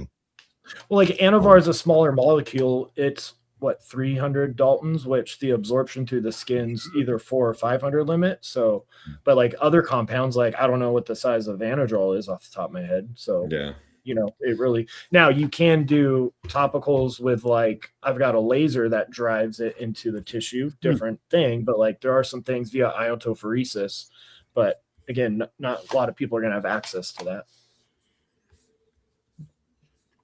Yeah, you could dermoplane first, right? Get your dermal roller out, punch a bunch of holes in your skin, then put it on real quick before they close. That's- I like this. We're brainstorming stupid ways to take things. How much more can we complicate this? I mean, that's, Yeah, and then, like that's another thing too is like it depends on the steroid. So I'd have to look at the studies and tell you guys which ones work, which ones don't. What the pharmacokinetics look like. Yeah. Anavar We is, looked at injectable Anadrol. Anavar is 300 Daltons. Mhm. Yeah. Anadrol is 382. So that's still on theory. Because is it 400 or 500 molecular? I can't remember. It's one of those two is the limit through I the think skin. it's 400. 400 sounds right. Oh, 4? Okay. Yeah, 4. Yeah, I'm they're see if highly I can lipophilic. find these studies he sent me. Jeez, so many here. I don't know if I'll find them, but I'm scrolling up. If I can find them. Yeah, I personally that's never the- tried This it. is the part that always perplexed me, is because it says that all methylated anabolic oral steroids have poor water solubility. So, like, how the hell are they going to dissolve in saliva if they have poor water solubility? Yeah, show me the enzymes in our saliva that breaks that down. Lipophilic, possible sublingual absorption, but poorly water soluble. interesting. Well, there's Is it- lipases in your saliva, yes. Yes. Yeah. There is There is amylase, some, yeah. lipase. Yep. Lipase, amylase. I mean, it's possibly works, but please just follow the pill and move on. Well, people will do this, but then they don't weigh their food and their training is perfect. But then Yeah. they're going to complicate that. I'm like, good God. Or they don't do regular blood work. I think, Or they that, don't I think drink a lot blood of the stuff, the bro myths that surround it, are just not true. At best, look, I just logically, I'm just trying to think through this logically. At best, you're getting some absorption, right? Right. Maybe it's faster. Maybe it doesn't do a damn thing at all, and you're just swallowing it anyway, and it's being orally administered, Mhm. right? It's just dissolving in your mouth, and you're swallowing it. Sorry to beat on this one. This one always has been a head scratcher for me, because I've talked to a lot of really smart people, and the answer I've gotten from even people like Dr. Dean and some Kurt and other people is like, we're not sure. I think Kurt's take was that just use it. The way it was Kurt's designed. take is always just use the drug as designed. Yeah. Yeah, he Then there's no questions, right? Then we don't have Right. to like make inferences on potentially mechanistic data that doesn't necessarily play out, because we might be able to find studies for specific ones, but does that is the mass correct? Can it actually get through there? We don't really know. So a lot of question marks there, I think. Yeah, take a good oral drug and then just inject it like Trimix. Is that over everybody's head? I have no idea what Trimix is. Never heard of it. Anyway. So I'm looking up the. I mean, it says molecular weight. The sublingual can, well, let's see, up to 500 Daltons. Oh wow. Well, it says excellent absorption, less than 300, 300 to 400, usually acceptable, 400 to 500, increasingly difficult, 500 plus, low to no absorption. And that's So- technically what they would call transdermal administration, or it's what Sublingual. sublingual. Okay. Yeah, so 300 to 400, it gets a little dicey. Less than 300, it's fully absorbable. That's what I'm reading. Holy shit, insulin is 5,800. So there you go. Yeah, so I think the PK on the sublingual is pretty spiky from what I can see. We're talking like peaked, at least with testosterone cyclodextrin, peaked at 20 minutes and was back to baseline by 6 hours. So you may get a higher peak, but less of a tail there. So Well, now this is starting to make sense. Because if you want to peak it right before the workout, and then you want your body to go down after the workout, so you can go to sleep. yeah, you could make an argument there for sure. But that's like it's called believing the details that most people don't need to bother with. Yeah.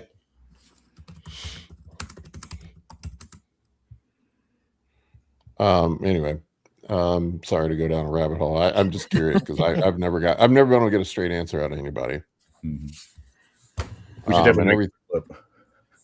Everything I've read makes me lean towards just swallow it if you want Just to be swallow. 100% sure. But it's probably not hurting anything. Mhm. Maybe getting a benefit from it. I don't know. I don't. If you find more out, let us know. Molecular. Yeah, I think I'll do a deep Sorry, dive Dave. I on it wasn't at trying some to give you a point. hard time. Yeah. No, I wanna know because it's one of those things. I feel like people have a lot of questions about this, and it's a common thing. So Well, I mean, the bro myth has always been sublingual, better absorption, faster.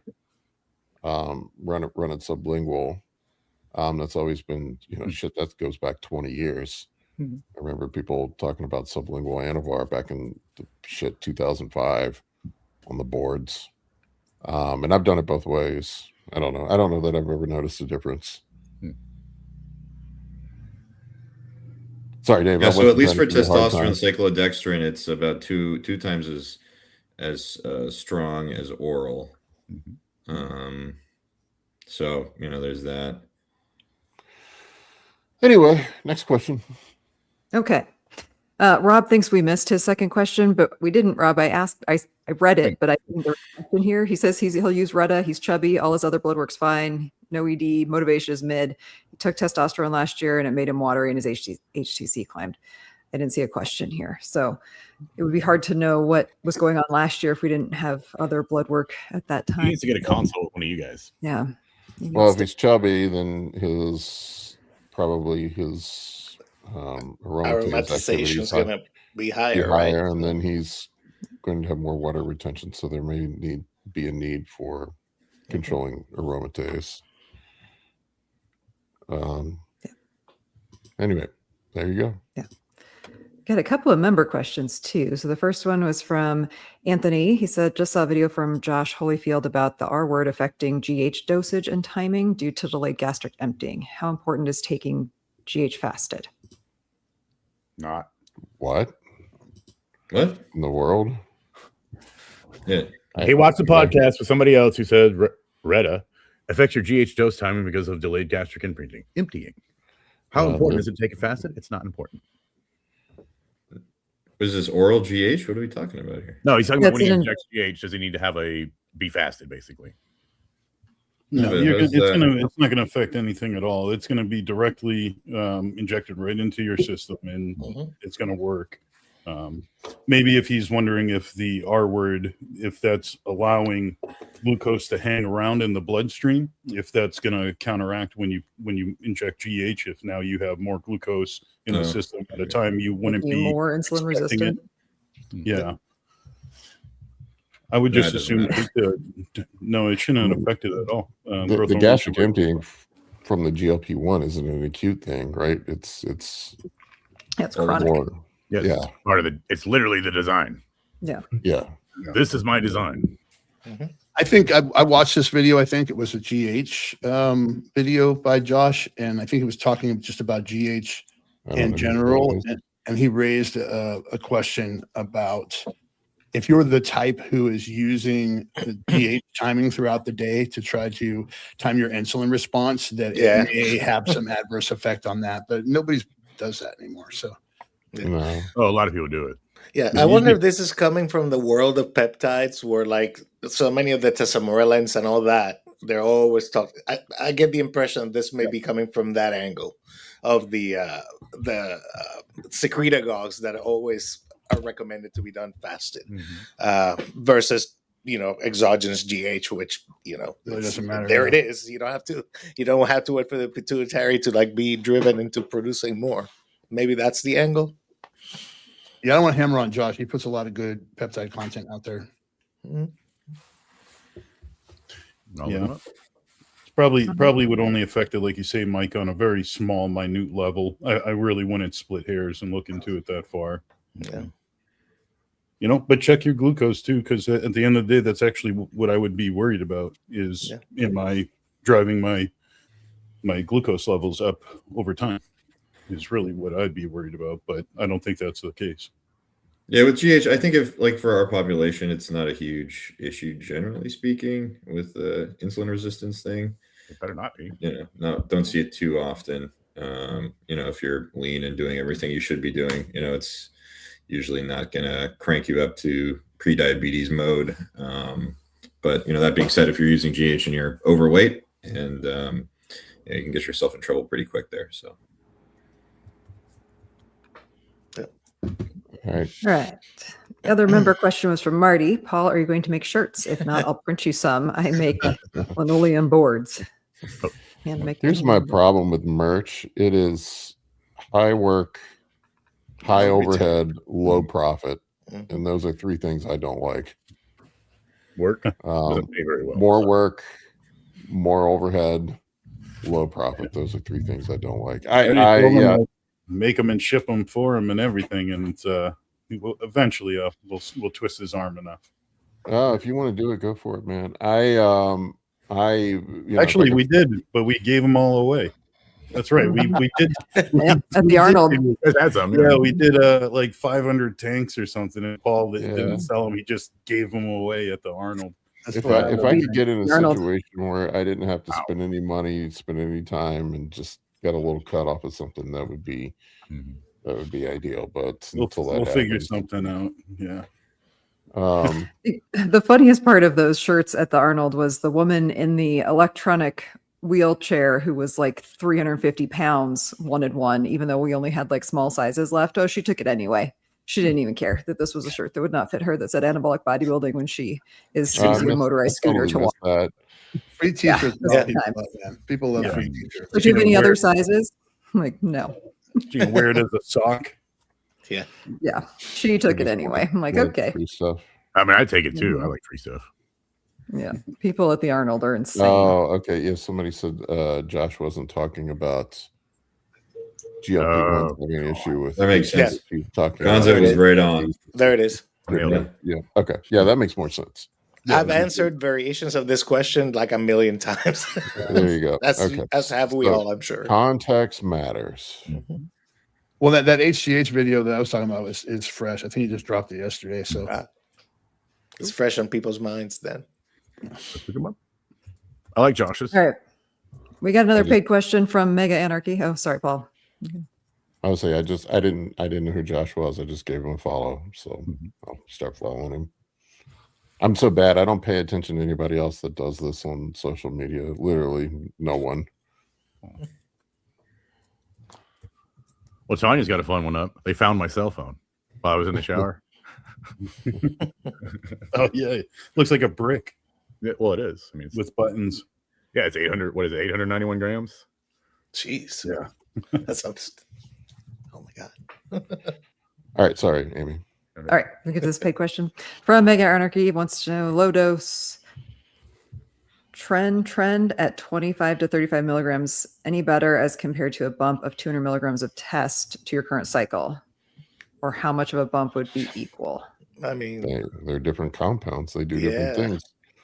There's no equivalency, guy. yeah, they're too different. And what do you want to look? Do you want to get bigger? Probably the test. Do you want to lose or have a composition change? Then probably the trend. You want to start looking at back pages for lady friends, paid lady friends, and trend. Here's your answer. Lady boy. Or even lady boys. Yeah. We can't say the R word, but we can talk about back page. What? It And doesn't when I exist anymore. and also when I talk low dose, Yeah. I'm really actually talking lower than that. 10 Yeah, to you're talking 20 about 5 a day, range. Anything Yeah. above 10 a day to me is like, low dose is 10 or less, maybe 15, because 20, Yeah. that's what, let's do the math. If I start almost taking one trend, I fish. won't have any friends left. As far as like having a She'll have trend. most dramatic effect on your physique, depending on where you're at and how lean you are, a low dose trend might have a more profound effect on your physique Your look. than a bump in 200 milligrams in testosterone. 200 milligrams of testosterone might just make you aromatase and hold water, where with the low dose trend, you're going to see in 5 to 7 days changes start to happen. So Mhm. It depends on what you're doing. Like Trent is very good at holding on to muscle in a deficit, right? And that's kind of what it's useful for, body recomposition, all that kind of stuff. So it's just kind of context dependent. Maybe if you're cutting really hard, maybe Sure. you could justify it, but Yeah. otherwise, for a growth phase, probably not necessary. Yeah, and if this is like a long haul off season, I'd just say bump the testosterone and maybe just 100, go up, see how you do, another 100 or whatever. But if this is at the end of a prep, then that would be when I'd be talking the trend. Mhm. Just to give a little more context to how I'd look at it. Dave, when you do the bump, say 100, how long do you wait before you make a decision again? Like a whole month to see the changes? Well, Or I'm also deciding the increase based on what we're already using and what this person's experience is and what I'm trying to go for. But yeah, I mean, I'd be looking at any increase easily 2 to 3 weeks before I'm even thinking about making another bump. You got to give some time to let these things play out. But you try to balance the fence of putting in too little conservatively, but you don't want to have a 50% increase. I don't want to go from 500 tests to 750, 800. I want to be a little more conservative at it. Yeah, and before we bump drugs, we always try to bump food up, see if that continues Yeah. the growth. And then Just one if little we need more pointer. drugs, we will.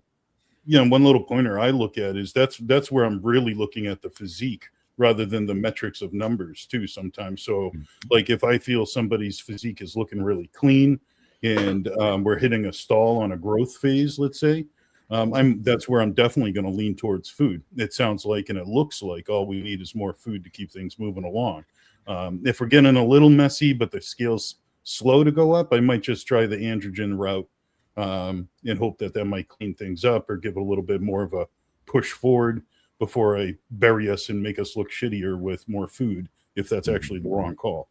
So that's where I'm really leaning into the mirror. And Paul kind of always taught me that just look at the mirror first and foremost and the trends and where are we heading and what are we doing here. Yeah, I think I always try to ask the question, like, can we add a little bit more food and get a similar effect that we would otherwise get with adding more gear? And at the end of the day, carbs are basically anabolic steroids. So it's really a question of, obviously like context dependent, but I'd rather, rule that out first, with the carbs before we start increasing drugs necessarily. But like you said, if someone needs to put on more weight and stay dry and you can't get them too sloppy, that's a concern too. Yeah, and then sometimes you can look at too is also like the timing of food too. Maybe not even an increase, but maybe you can move things around. Some carbs from the morning, like let's say we're a little bit sloppy, and maybe we can take some carbs from the morning, let's say, or food from the morning, put it more towards that window of training and make no total adjustment to the amount of food we're eating in the day, but maybe get more use out of it. Maybe getting a little fuller look is what we need. Those are all options too. You really got to go down the list and check them off, in my opinion. I think a lot of people generally, like, a lot of questions I get is like, oh, should I up the drugs? And it's like, well, you know, I feel like you should rule out the food thing first, you know, a lot of the time with, you know, Rest. so yeah, often I think, you know, people are upping the drugs too much when they could just potentially eat a little more food and Lower I your had a- stress. I had a guy, I don't know, I shouldn't throw him under the bus, but I had a guy who was working out 3 days a week. Fuck it. Telling me he wasn't getting progress and he wanted to take more steroids. I'm like, dude, work out 5 days a week. Yeah. Add a Seriously. day. It's your problem's not more drugs. You need to work out more. Well, Paul, you taught me the opposite end of that too, right? Like we've had some times where actually we need to pull things back and do a little bit, like actually let's look at recovery too. Maybe it's the other side of the coin. Is this person's getting nowhere in an off season 6 days a week? Let's see how you look at 5 days a week. Get another rest day. Yeah. You might grow better, and that's the only thing we got to alter and change. You're one of the people that works hard, Dave.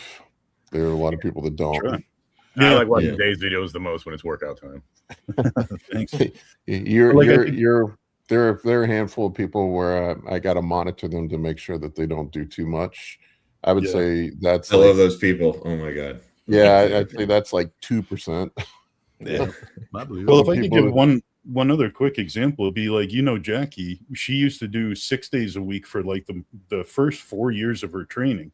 And then she Yeah. went to 5, and we can't get her to tone down the training intensity. Like she's wild, but we want the moment we move things to 4 days a week and maximize training and then maximize the recovery window.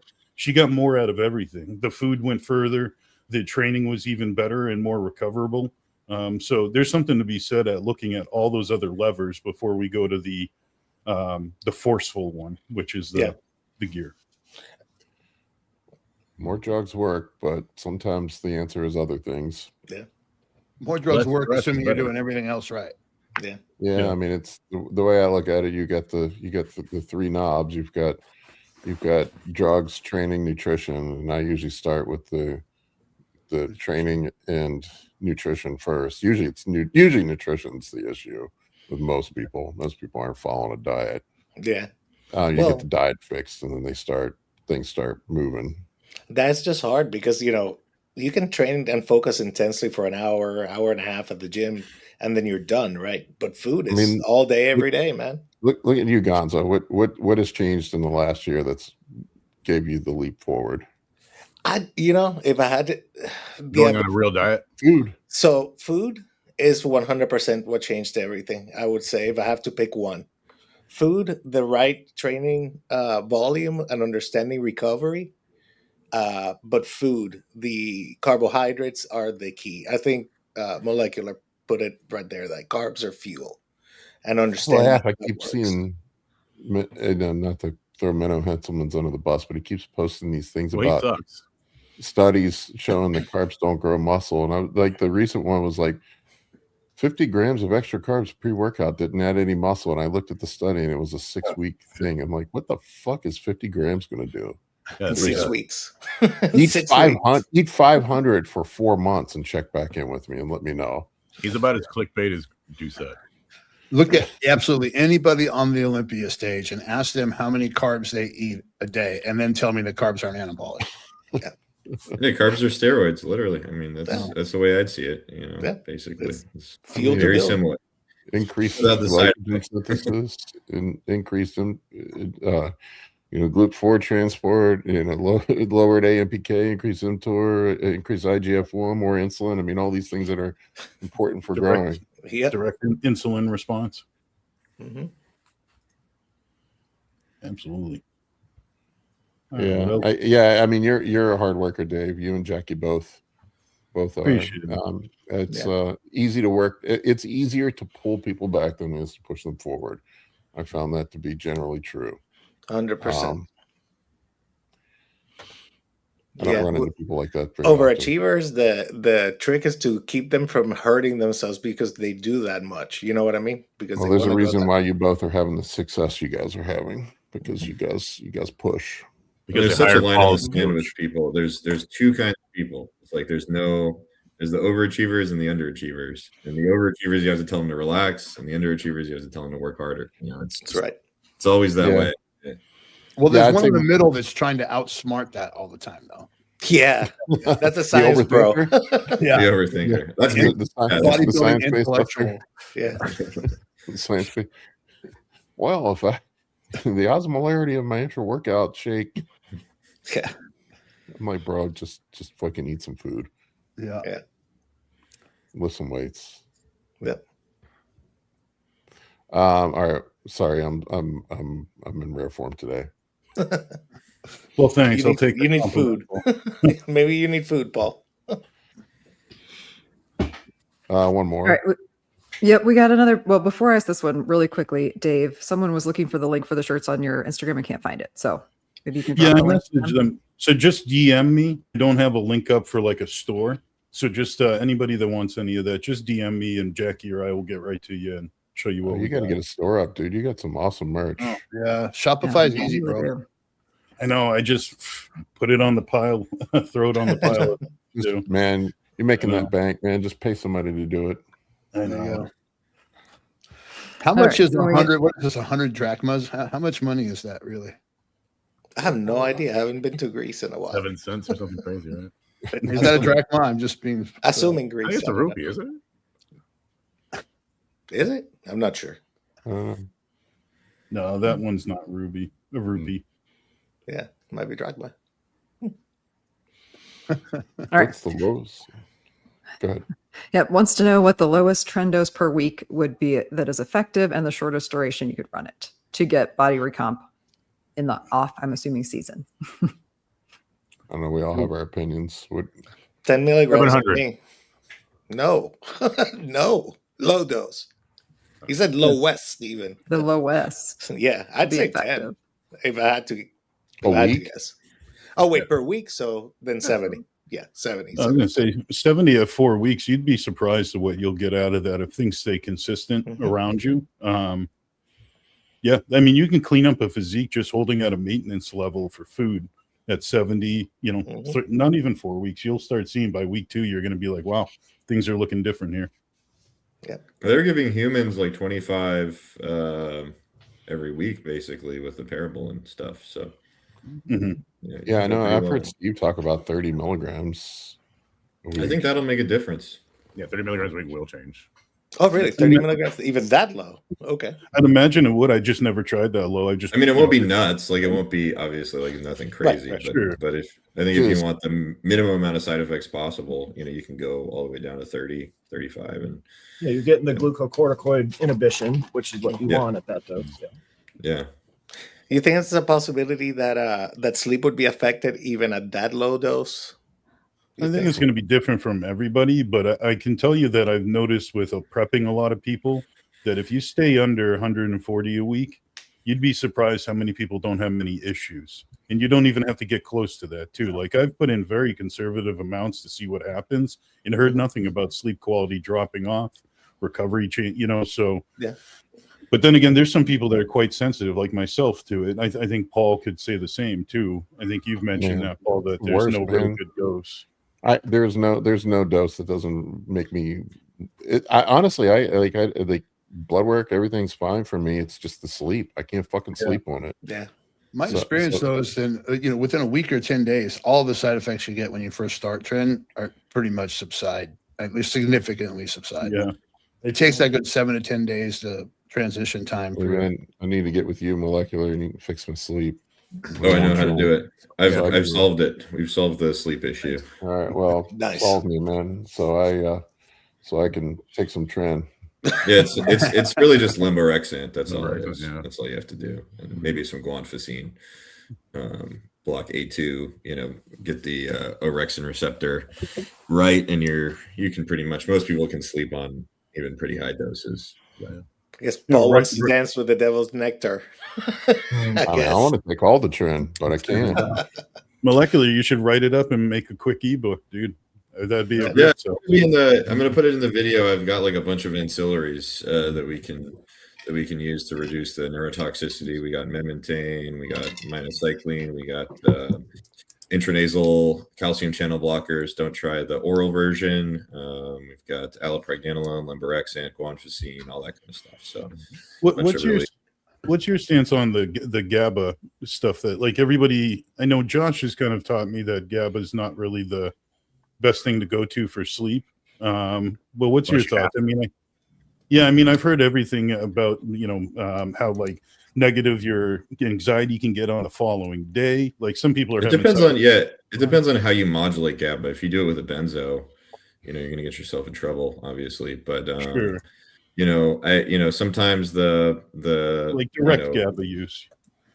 Direct GABA use. Yeah, I don't think it's a huge mover, to be honest with you, especially on Tren. I mean, it might help a little bit, but I'm not. I've never noticed. Do you have experience actually using lemborexic molecular? And if so, did you notice any adverse effects on cognitive function?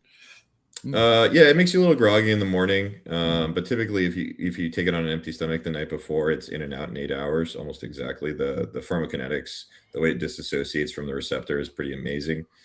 They put a lot of work into that. But it's one of those things, maybe make you groggy for the first 30-40 minutes you're awake, but typically goes away. I'm on 1200 Tren right now as an experiment. Holy shit. Oh, that's my right. boy. That's right. I forgot we're talking Hey, about what's your favorite dinosaur? How much? Wouldn't recommend anybody does this, by the way. I'm trying out some ancillary stuff to see if I can ameliorate some side effects and kind of figure out what works for me. But not a good idea. Don't do this. It's very unhealthy.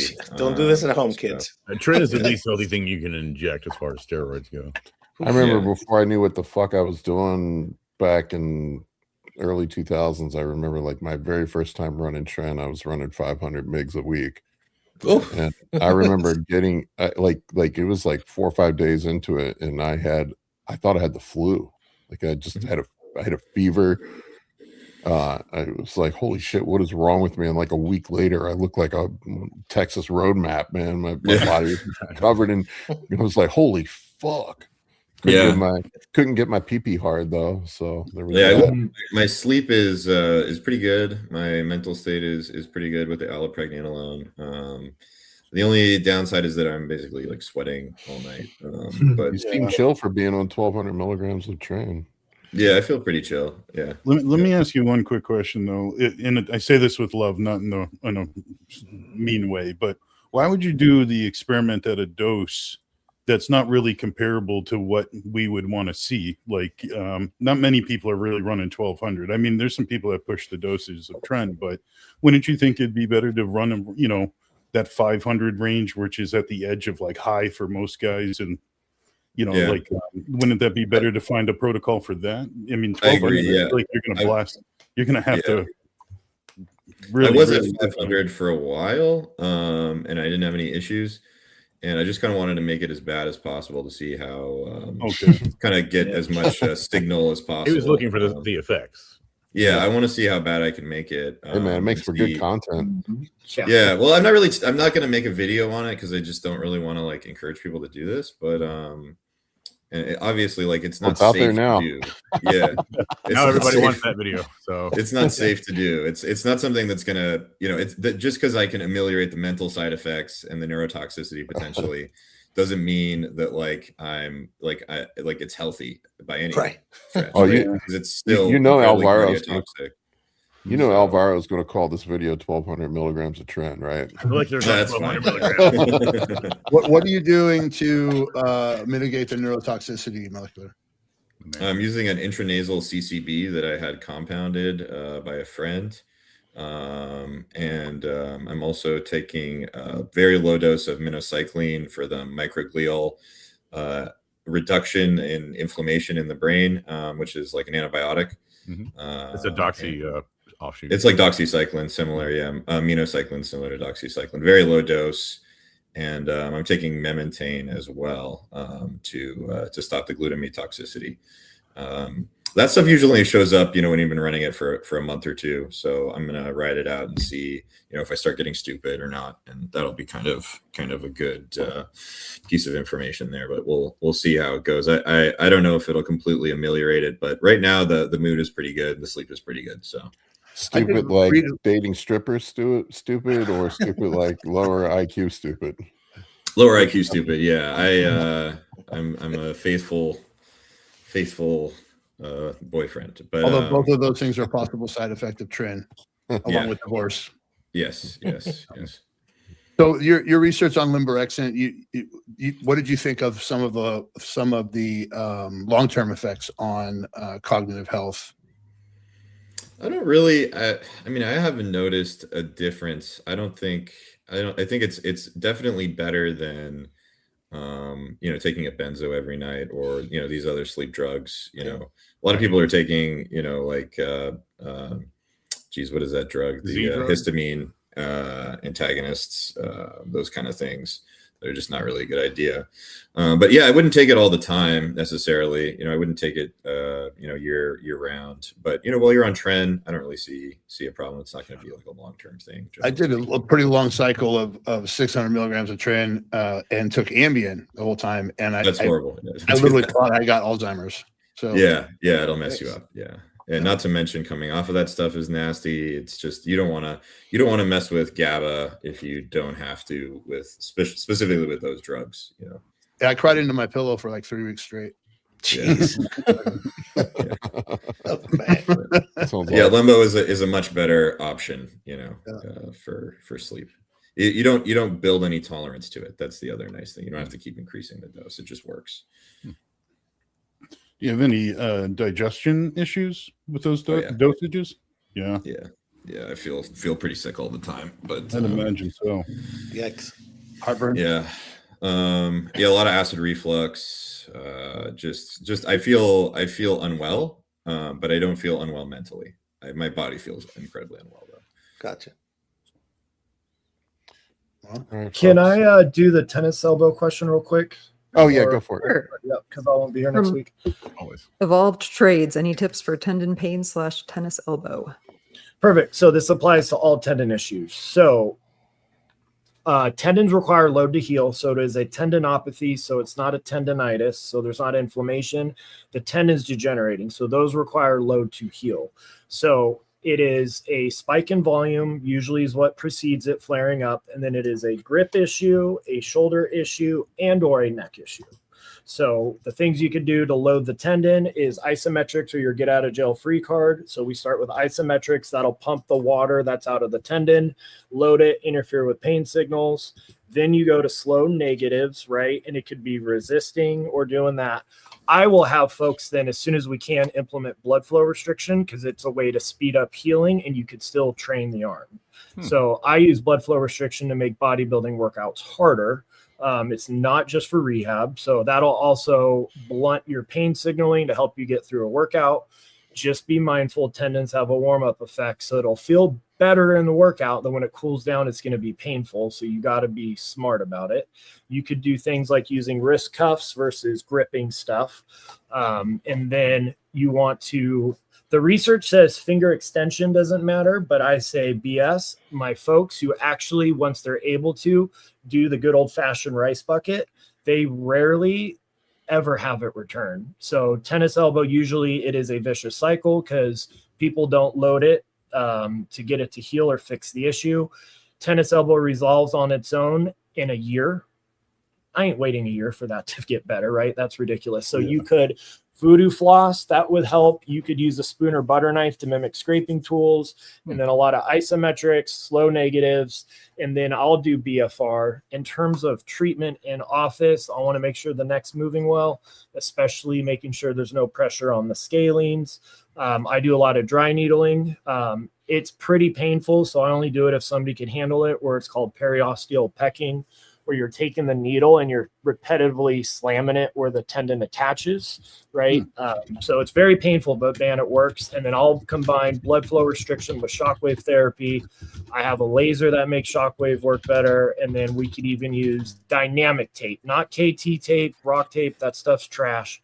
Dynamic tape will offload it. So say this wrist is taped, this can only hang here versus all the way down. So it'll offload that tissue. And they have videos for tennis elbow on YouTube. So dynamic tape, it's a little bit of a more complicated taping application, but it's doable. But you need to be doing isometrics 10 times a day. Then slow negatives. I think the rice bucket's amazing. Modify your training. Wrist cuffs are your friends. Usually lateral raises are super painful and pressing is painful. Pulling's not. And then make sure your shoulder's moving. Remember, your rib cage dictates shoulder mobility. So make sure that's working. Something everybody could do to self-release subscap is just take a stick in there at the gym and then kind of moving up. So self-release that.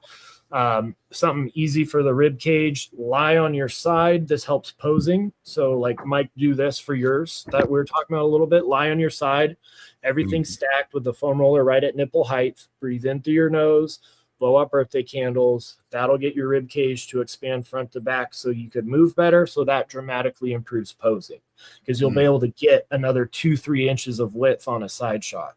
So you want to do a bunch of stuff. Yes, the pain is there, but you got to look below and above and then rehab the whole thing. But again, tendons require load to heal and they're going to have a warm-up effect. So don't go too crazy when you're first getting back, but that's how I approach things. Does that make sense? Wow. That's awesome. Yeah. That was awesome, dude. I gotta That's some say good that advice. foam roll works great. I actually did that the first time you Nice. started mentioning it. Yep. And I did like my own variation because I wasn't super comfortable with the way you quite explained it, but Yep. leaning, just taking a little pressure off and getting myself warmed up. And then I could apply a little more pressure. And yeah, it took a little bit. I'd say after a week, I was like, yeah, I noticed this pulling together quite well. Like, Yeah, giving like me when I do, more turn on my side shots. when I do like what's foundational, something every bodybuilder could do, roll out the bottom of your foot with a lacrosse ball and get on your side every single day for the rib cage because 99% of bodybuilders, male or female, because we've got so much muscle and we're strong, we're compressed front to back, so you can't rotate and it'll make the shoulder blade harder to move. So those are two things. If you do that every single day, if you do it for let's say 3 weeks and you don't notice a difference, come back on here, tell me I'm a charlatan, and I will own it because they are that impactful. Nice.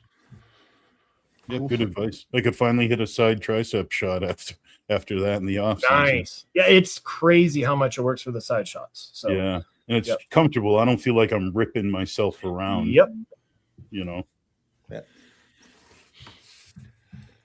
All right, folks. I got to run. Got to close this off. Appreciate each and every one of you. Thank you for joining. We'll see you on next week's